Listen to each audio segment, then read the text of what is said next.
Good evening, folks.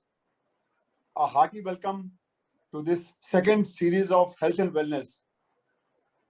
We were together for the last 1 month into yoga activities, meditation, and physical activity. We are continuing from that, but adding a little more activity into that. We branched off into different activity on each day. We had a motivation series yesterday on the Motivational Monday. We have a technical Tuesday tomorrow, going to be followed by a workout Wednesday, a thoughtful discussion on Thursday, fun on Friday, soulful discussions on Saturday, and a laid back smiling activity on Sunday. That's how we planned out a wide menu all across various varied fare so that you all can have a lot of variety. Do continue on this passion in the same form only so that the speakers out here get motivated. And if you find that you also want to contribute somewhere, you're most welcome. You can let us know and we'll add you into those series. So this is an activity which is going to be continuing day in, day out for the next many weeks. And we need your full wholehearted support for that. Get your family members, get all your team members over here. They're going to be all enjoying it. As far as today's topic is concerned, it's Technical Tuesday. Well, we're not going to be talking very high quadratic equations or equations of motions and things like that. We're going to be discussing technology as it touches us and how we can use that, improve that.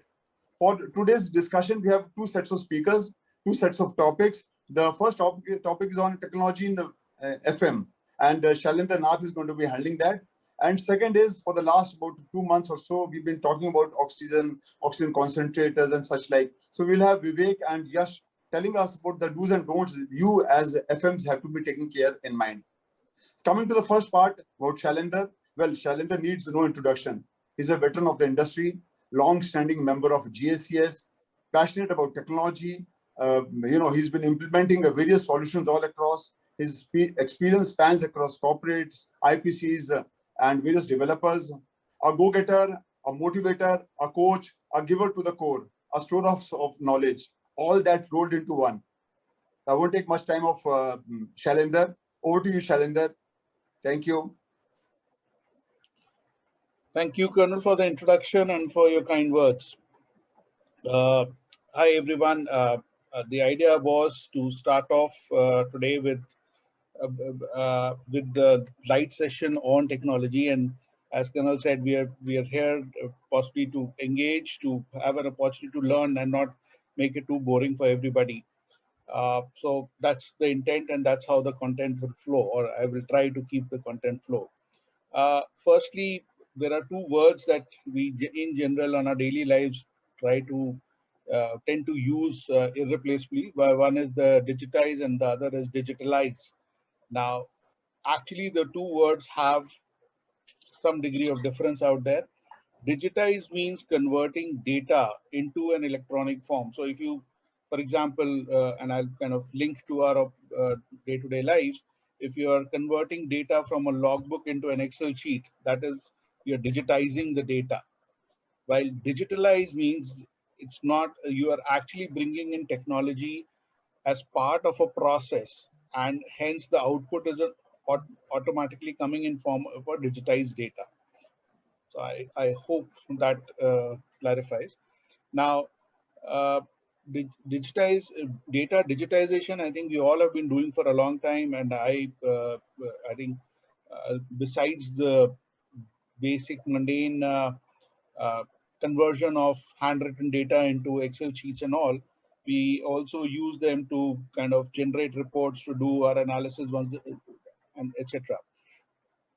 Digitalization is where you are bringing in some form of technology or some form of app to actually collect the data in an automatic or a semi-automatic methodology.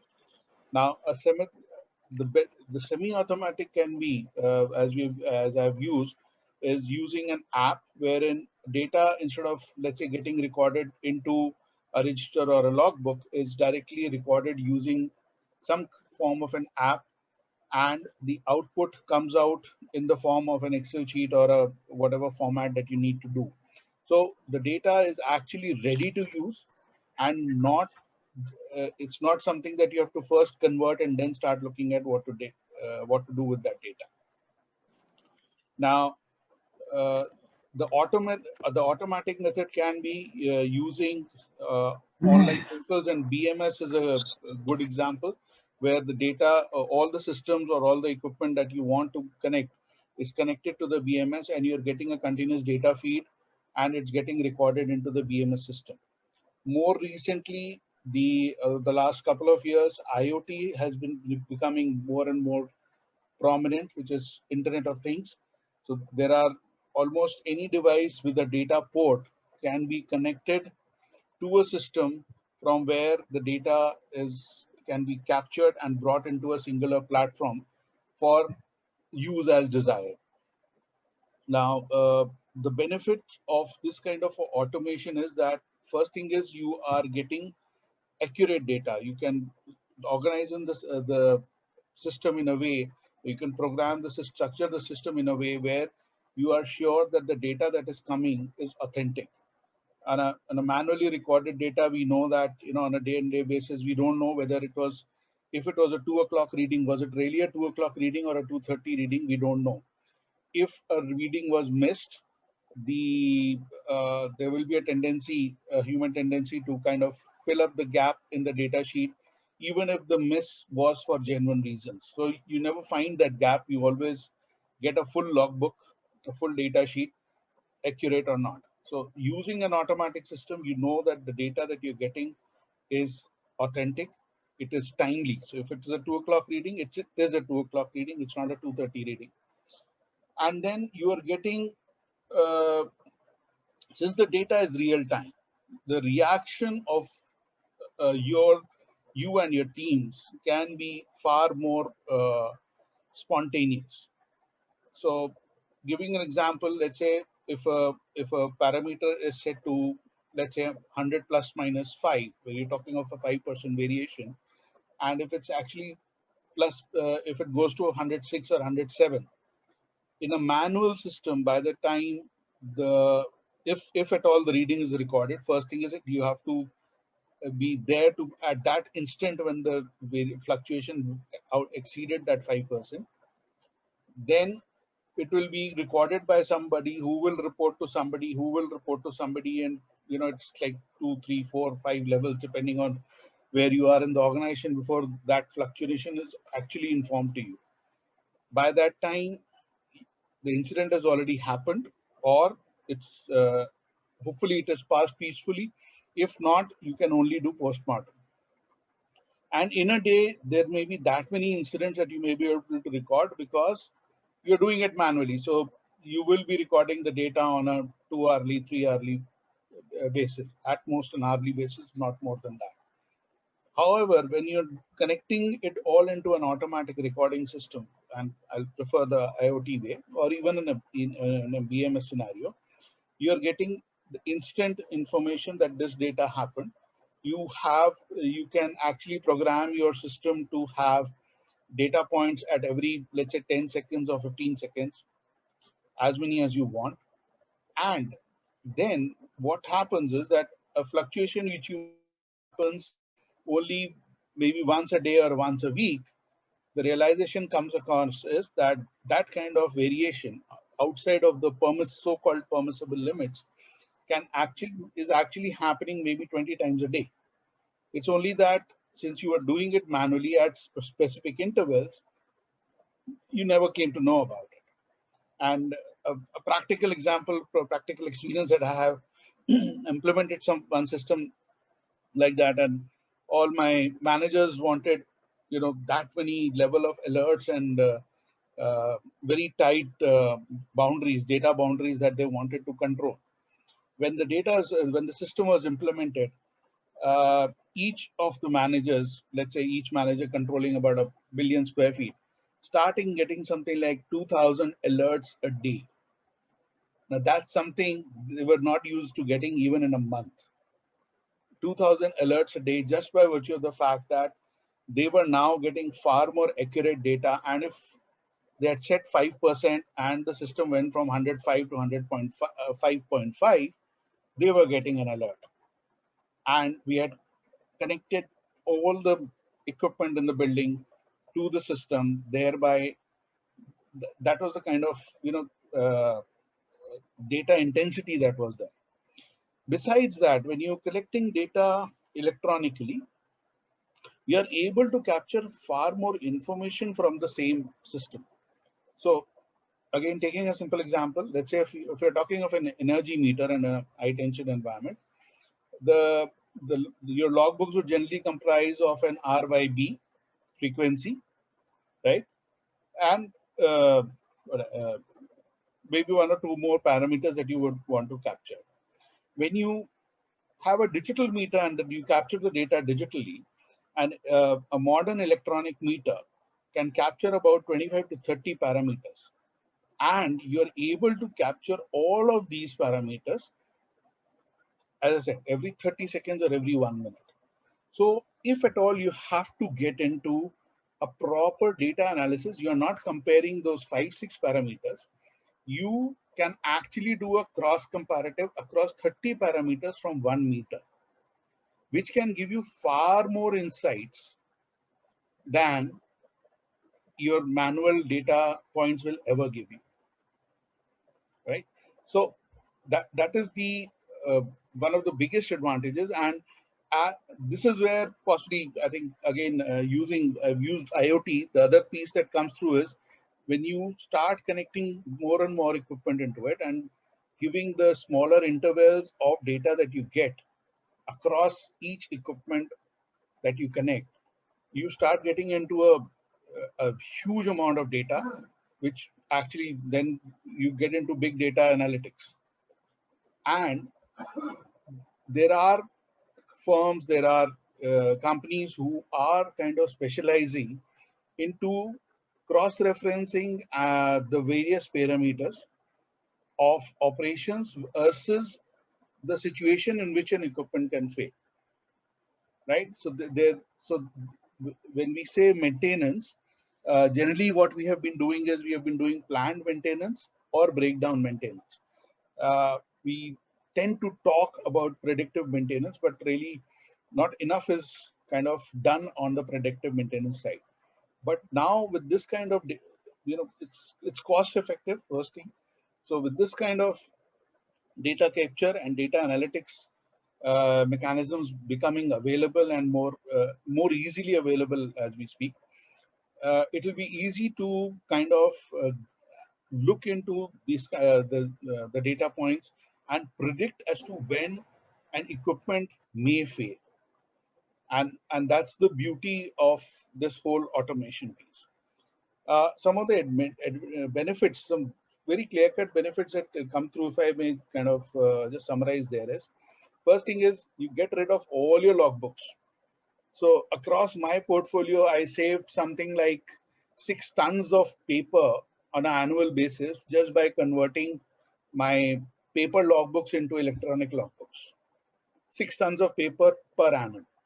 That's a huge amount of paper that I could save. Storage space. You just get rid of all the storage space.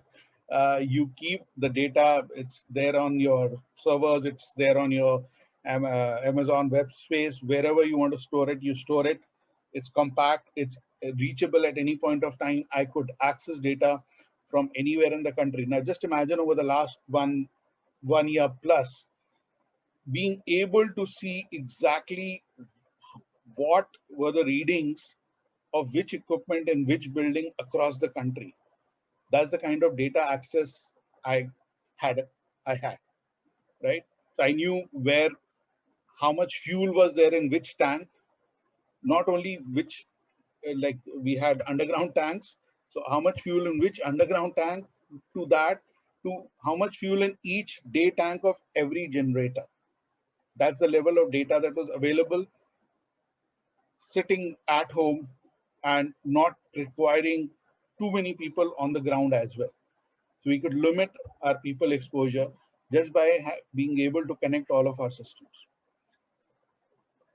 Again, accuracy and the truth of the data is far higher. And then there are certain analytics, certain reports that we need by default. Many of these can be pre-formatted. So you're saving time on data collection, you're saving time on data conversion, and then you're saving some degree of time even in data report development.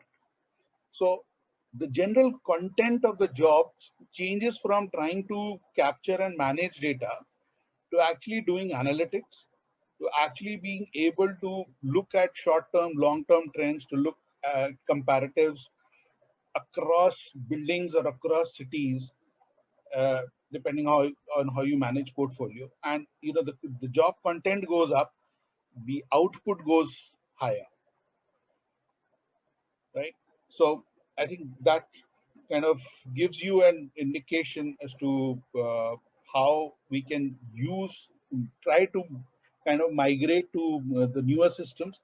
And it's a far simpler uh, and far more cost effective. An IoT system is a far simpler, more cost effective, flexible system than the traditional BMS system. So frankly, my personal choice has shifted completely from the option of having a BMS to an IoT system, and which allows me far more flexibility and ability to connect almost anything.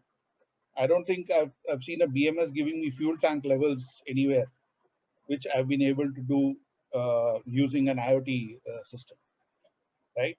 And the long-term data analytics, the able to predict, the able to cross-reference. So for example, again, when I say cross-reference, it's not just your maintenance. Now, imagine a scenario where you connect your chiller data and your weather data into the same system, and knowing what the daily weather variations are, what the humidity levels are going to be during the day, you could actually change the operating parameters of a chiller and save a huge amount of energy. Just even if it was to be, few days a month, so every monsoon, or if you move to a city like Bangalore or Bombay, we have frequent rains. The amount of energy that you can save by cross-referencing weather to your air conditioning operation, that's huge. So there's a lot of creative feasibility there once you have that kind of data available, right? So I think I'm kind of done on my time. I'll hand over back to Ashok, but we'll be happy to hear what you would like to know more about, and possibly we pick up some of those subject areas for the future weeks. Okay. Thank you. Back to you, Ashok. Thanks, Shailendra. Folks, any questions? Jatin, do you have some questions in the chat box? Otherwise, also not yet. Okay, no problems. Folks, if you have any queries, you are most welcome to share out here. We can subsequently also address those queries. Wonderful talk that we had. Like I mentioned earlier, now this Tech Tuesday, technology in a very light, myriad ways, but light manner. That's what we're going to be doing it. So while, Shailendra spoken about things at that level, how you can use technology, IoT, or it can be used, going beyond even the current systems. We will continue this kind of discussions. Now we have two sets of leaders, again, with a lot of technical background. Vivek Singh from NXP and Yash from Interglobe. They're going to be talking about something which is touching us every day for the last 2 months. Oxygen concentrators. We have been unfortunately hearing about it too often these days. So there have been a lot of queries also, and a lot of problems also based on that. So we're going to be talking about issues related to the technology as far as the oxygen concentrator is concerned. Over to you, Vivek and Yash. Thank you. Thank you, Kanal Sahab. Thank you, Kanal sir.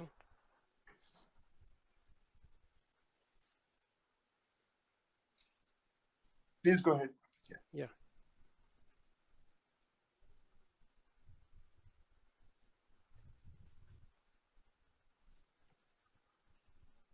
So thank you, team.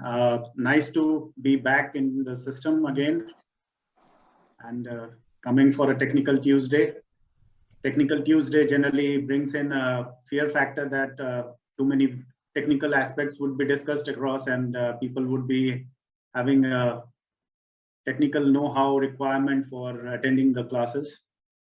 But generally, this program is more onto like we have been using this oxygen concentrators off and on, and too many requirements coming in. We bought across a F-16 fighter plane, but we do not know how to utilize it, how to use it, how to keep it, how to maintain it. So we thought of having this as a small session wherein we can educate ourselves and share the knowledge, whatever we have, to ensure that we use it in a proper manner and we know how it works and what exactly is the requirement. So thank you, GACS, for giving us an opportunity to share this information with all. Am I audible to everyone? Yes, Yash, you're audible. Thank you.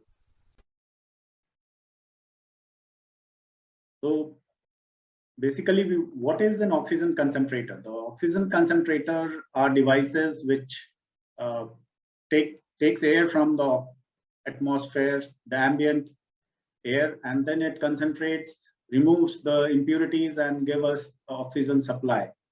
90 to 95% purity, 95 and above purity of oxygen supply. So generally we prefer across to deliver this oxygen while patients are there at home and they have a mild requirement of oxygen support off and on, and we would not want them to be in the hospital all the times. So how does it work? So this is the basic principle, like we want to understand what exactly is there inside an oxygen concentrator, how does it work, how does it function. So basically the air constitutes of 78% of nitrogen and 21% of oxygen, 1% of other gases, which is generally non-combustible and of not a utilization to us. So what we do is, like, majority of the air is nitrogen, which we trap it and we extract nitrogen out of the system, which brings in 90 to 95% concentrated oxygen, and along with some impurities, which is 1% impurities along with it. So that doesn't hamper our body. That's how we take it inside. So generally, what we do across is that we bring in a machine which works in the ambient air. So once it works in the ambient air, we have to be very careful with respect to where we are using it and how we are using it. So the room has to be well ventilated and an airtight, air-conditioned room, which we generally prefer across for our patients, does not work well with oxygen concentrators. So the ambient air has to have a good fresh amount of oxygen into it. So ambient air is taken in, it's filtered out through the compressor, pre-filter and after filter. And then there's a switching valve which takes it to two sieve beds. These sieve beds are the major components of the concentrator, wherein the nitrogen is removed. So nitrogen is first absorbed into it, and then thereafter, over a period of time, it's released from the release valve. If you can see across the drawing. So this switching device switches from one sieve bed to the other sieve bed, and the nitrogen is absorbed over here and then released into the atmosphere. Generally, this machine will have that release valve on the backside or on the lower part of it. So generally, we have to keep this machine in a well ventilated area without curtains or the bed covers getting attached to it. So we need to ensure that it is in a safe distance with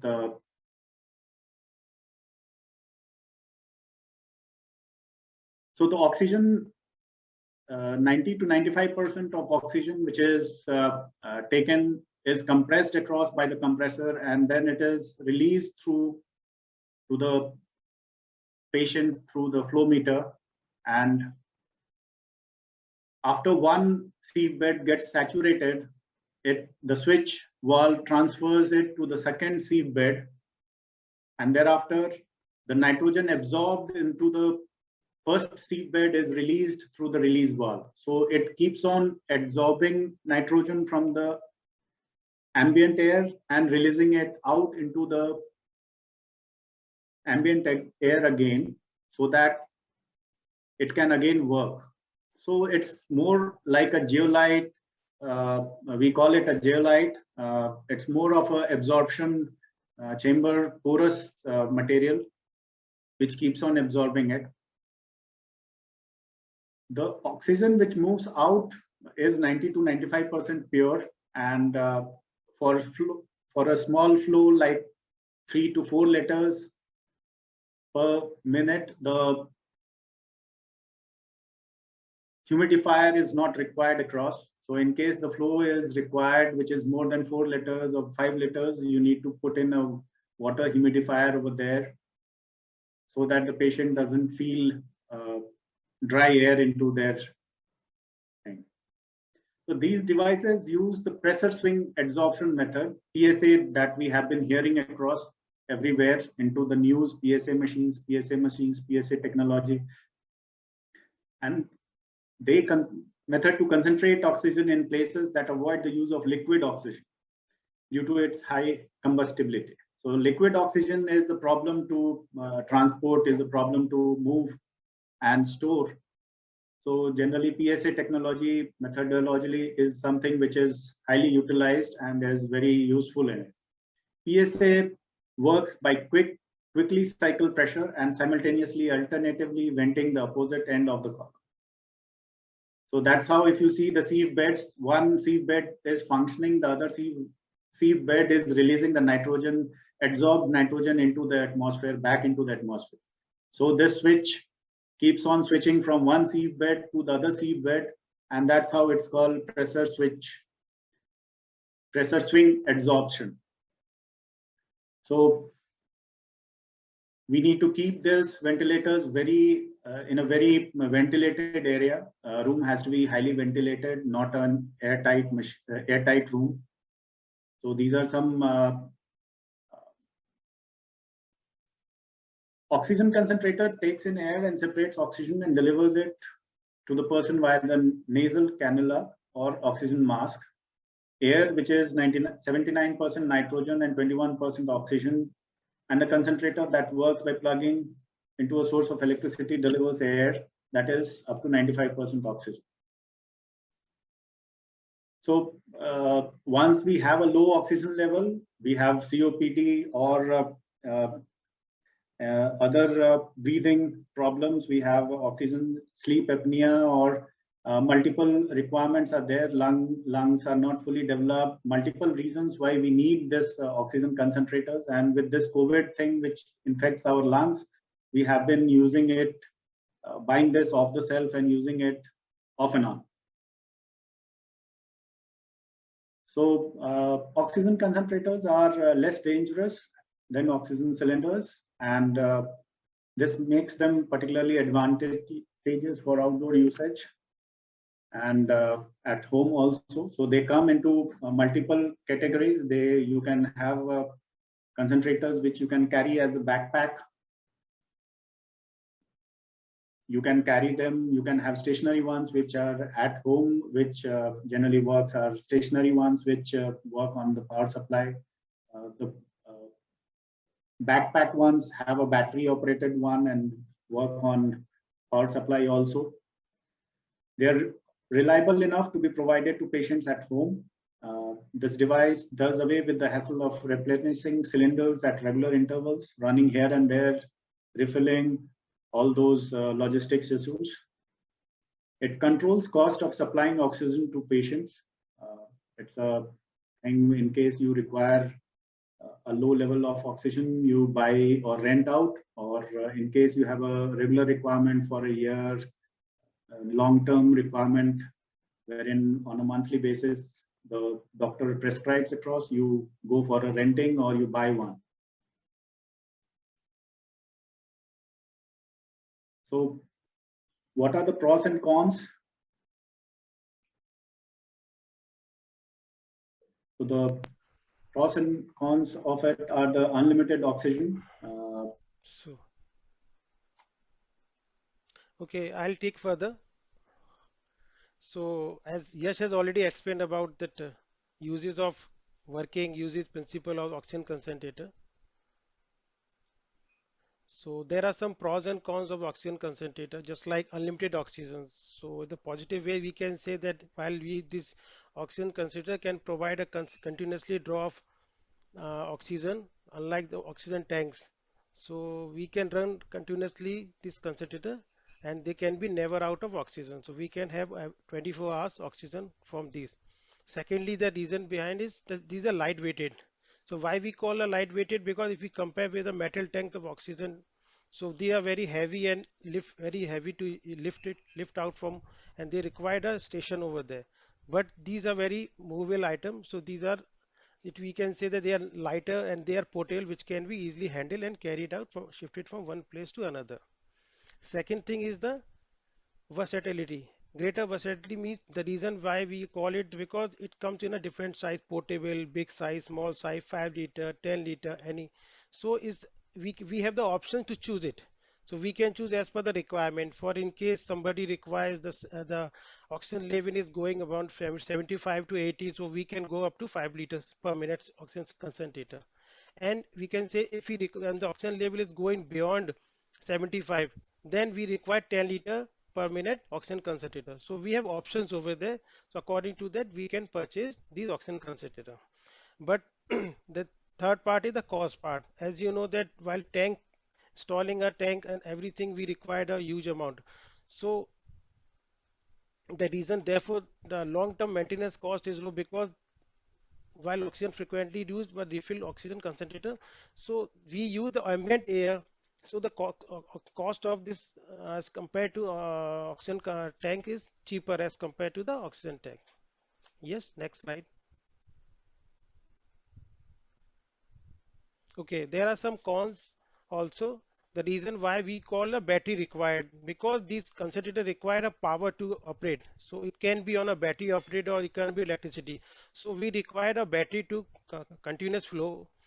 Second is the noisy. The reason why we called a noisy because this as compared to a tank because there are process going on there. Compressed air, compressor is running, everything is running. So there's a noisy. So now most of the common people complain about the noisy because it's kept next to the patient. So it create a noisy environment within the area. Second is the expense.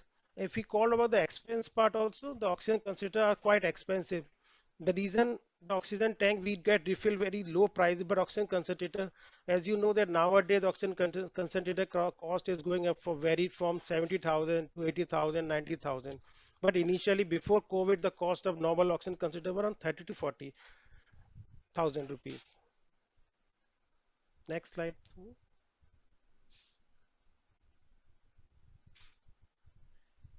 So now we talk about the do's and don'ts of the oxygen concentrator, as you mentioned in the subject also.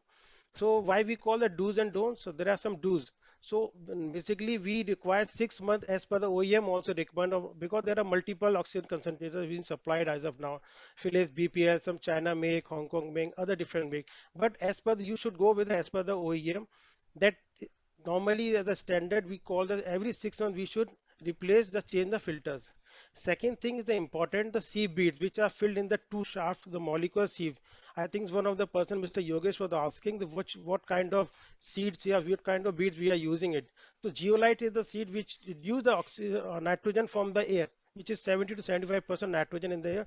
It kills the nitrogen and put the convert the rest of the oxygen from 21% to 95% concentrator does it. So when it is used, there are two things. Either geolite 5,000 to 8 hours, 8,000 hours is complete. We should replace the geolite. Geolite is a chemical where molecular seal which is kept in the that jars or tanks which is inside the concentrator. Second thing is the granula. Granula actually we should replace if a patient is continuously using that concentrator, he should replace every month. It should be replaced. And the another point is voltage stabilizer because the way voltage fluctuation in India.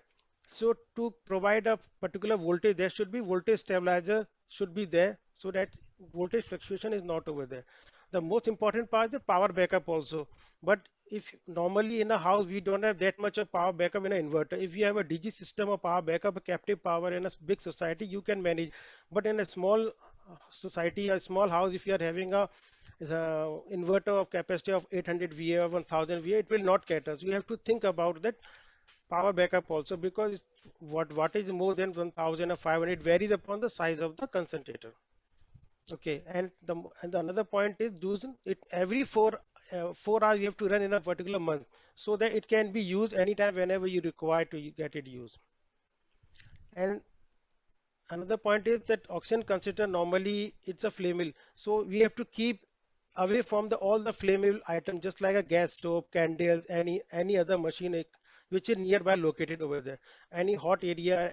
And the next important point is also it should be kept in a very open environment, kind of, or not in a closed environment, small room. It should be have a proper ventilated area.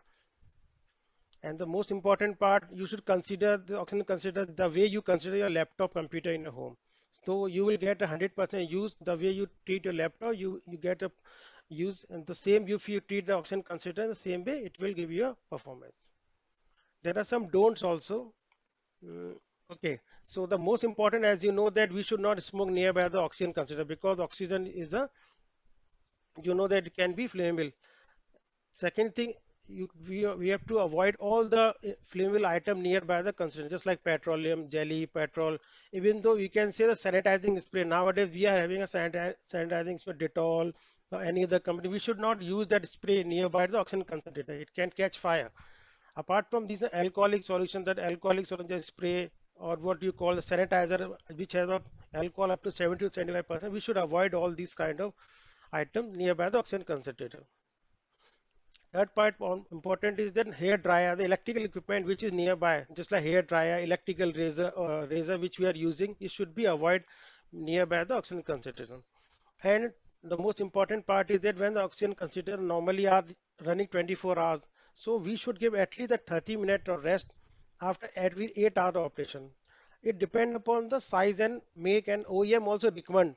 Some OEM recommend after 6 hours it should be get a rest of 30 minutes. Somebody require 8 hours. So it depends on the size and quality and the make also. It varies upon. And another point is we should not get the oxygen considered wet.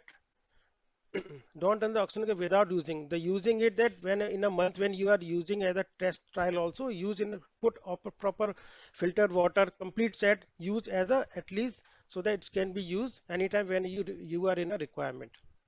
And the last point is a small place. We should not keep in oxygen concentrator in a very small place over there. Okay, there are some questions which we have created, normally frequently asked question. Other people ask what about. So how does an oxygen concentrator work? Most of the thing I think so. Yash has already covered it, and the most important thing is that the nitro it the ambient air surrounding. Normally, what does it takes the ambient air surrounded, compress, which the way Yash has already explained you. It removes the nitrogen from the air, which is 70 to 72%. We removes, and the removal of nitrogen it happens through the molecular sleeve which are inside the oxygen concentrator. Okay, then and the next is put the oxygen tubing which is connected to the patient through cannula, and oxygen is delivered rightly to the patient over there. Okay. Now there another question, normally people, how do I clean my oxygen, which is the important technical part which person has to be taken care if you are using in a house, is how you have to close. So first of all, you have to unplug the oxygen concentrator from the power when it is connected to the in the power. You have to remove, disconnect from the power. Secondly, you have to take a soft cloth which should be mild, and you should clean it.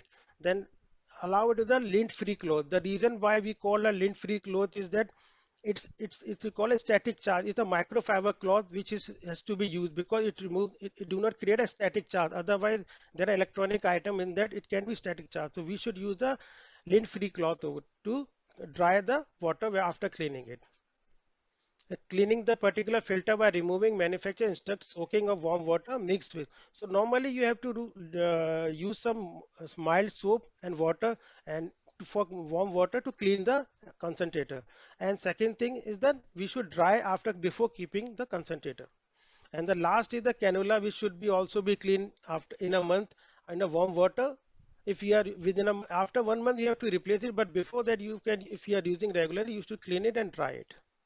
That's all. Next slide. Okay. Thank you. So if you have any question regard to concentrator, you can ask. Yeah, Vivek, there is a question from Yogesh Sharma. He's asking, what material are sieve beds made of? Sir, I have replied him that actually the geolite is the molecular sieve, which are molecular sieve which observe the nitrogen, up to 70 to 75%, and give the output of air, well, oxygen output. So the material which is filled in that tanks are zeolite. Zeolite is the molecule sieves which observe the nitrogen. Zeolite, Z-E-O-L-I-T, zeolite. Fine. Thank you. There's a lot of appreciation for this effort. Sangram is mentioning end-to-end information on oxygen concentrator. Thanks to both Yash and Vivek. Wish and pray that no one should be having a requirement of this, but very informative session. Thank you, Vivek. Thank you, Yash. Sir, Colonel sir, this is Captain Rajesh. I have few questions, if you allow me. Yes, sir. Please, Captain Rajesh, please. Okay, great. First of all, the session was so interesting. I was confused. Normally, you have MBBS people and then they do MD like as a specialization. So you have BTech doing MTech. This was a combination of doctor explaining the usage of something which is medically required, but in a technical term. So I think very well explained, and I know the amount of effort put in by these guys is tremendous. So Yash and Vivek, I don't know, we'll start calling you Dr. Yash and Vivek with your BTech degree. So that was my first reaction, but I think you explained it pretty well. Now I'll ask very basic questions because people keep asking and I myself get confused. Obviously, I have no answers. So when we look at a concentrator, it says 1 to 5 liter and let's say 90% plus minus 3.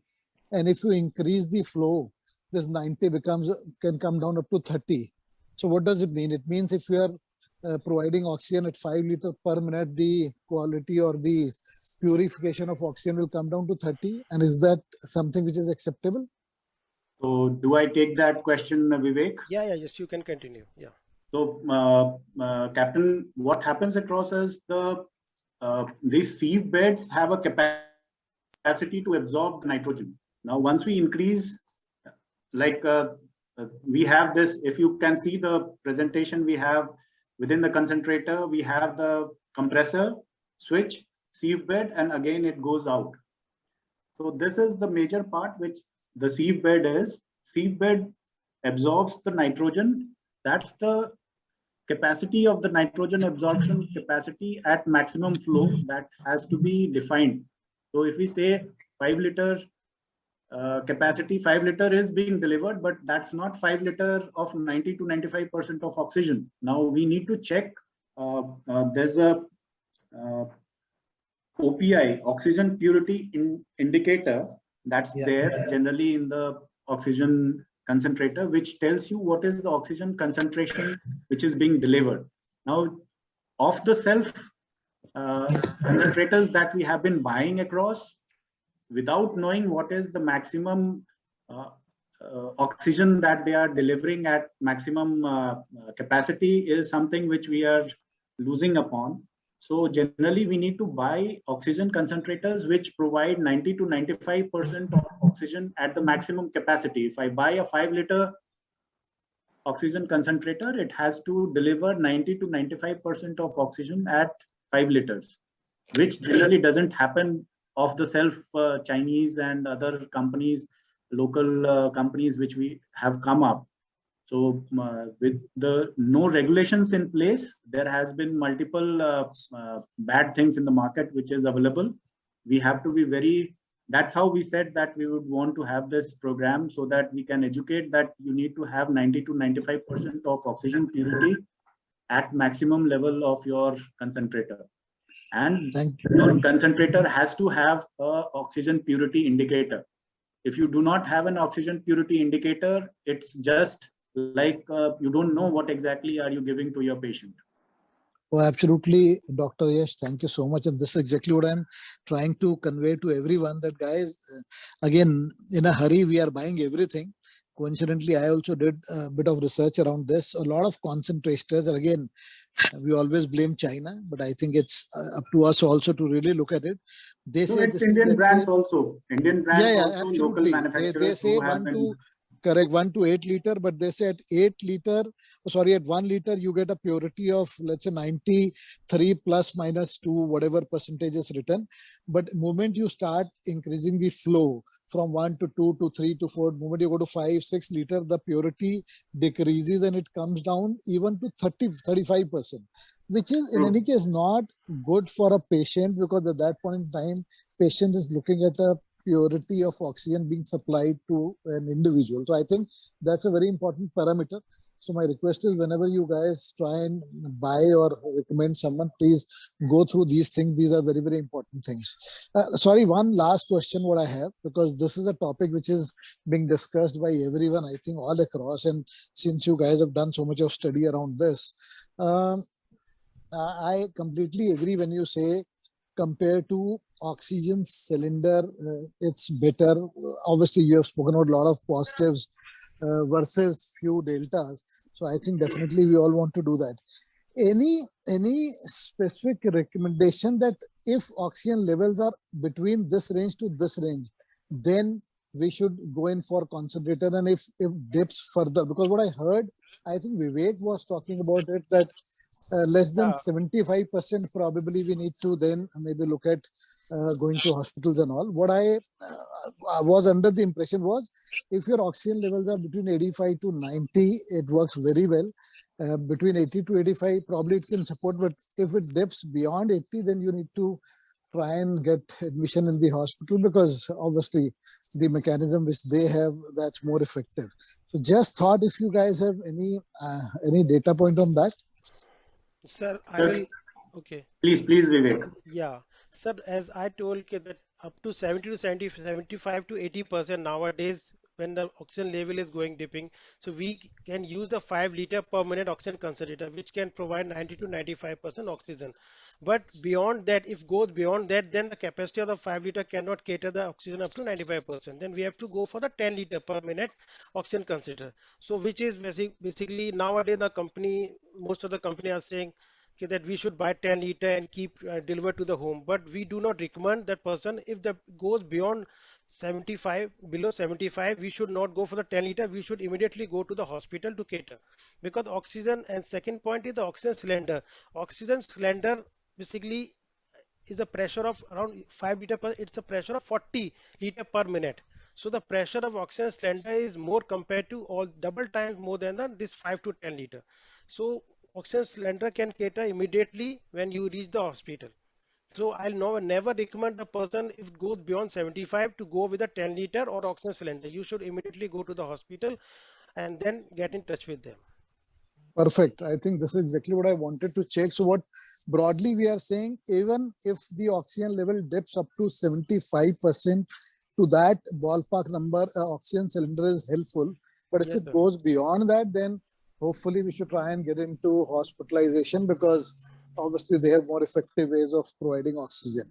So I think these are two very important things. And I've been talking to a lot of people, but every time I think people get confused and they say, no, anything less than whatever 85, one should rush to the hospital, which probably is not the case. And this is what, like, you have spoken to a few other doctors, and they are only doctors, they are not technical doctors. So at least you guys have explained them technically also, that how effective this is. So very, very useful for me at least, and I'm sure a lot of people on the call, they must have realized it's very important. So thank you so much to both of you guys. I think Shailendra is not here. Even his session was pretty interesting, but I think he had to move out, so he logged out. But thanks to you guys. Thank you, sir. Thank you, Captain Rajesh. Thank you, Vivek. Thank you, Yash. Thank you, folks. Thank you, sir. The fact that even at this stage also, your figure still continues to be on 90, it shows the kind of interest that all the audience has in what you've spoken about. We crossed a triple digit, folks, for your knowledge, we crossed 100 at one time. And if you count people who had come and gone back for various reasons, you must be at least touching 125 today. So that's the kind of interest which your activities have generated. Thanks to the effort that both of you have put in, thanks to the study that you've done. And somebody mentioned that useful information at this time, we hope and pray that one doesn't require it. But yes, we have to be hoping for the best, but being prepared for the worst. Thank you, Vivek. Thank you, Yash. Thanks, of course, Shailendra, who's left early. Thank you, folks. We come to the end of this session today, Technical Tuesday. Next Tuesday, again, this is going to be another technical activity, similar thing. Do remain interested, do join in that time. Simultaneously, tomorrow we have the Workout Wednesday. So tomorrow is going to be a bit of yoga, talk about energy, what kind of energy food you should be having, such like that's also very important. So do keep a 2 hours gap if possible. So if the session is at 6 o'clock, try and ensure that from 4 o'clock you take only a very light meal, if at all. Otherwise, preferable to have 2 hours gap, so that when you join the session at 4 o'clock, Divedi and Ajay Sharma are going to be taking the session. We look forward to another wonderful session tomorrow. So I'm sure we all sitting at home do need some workout activity. That's what we're going to be doing tomorrow.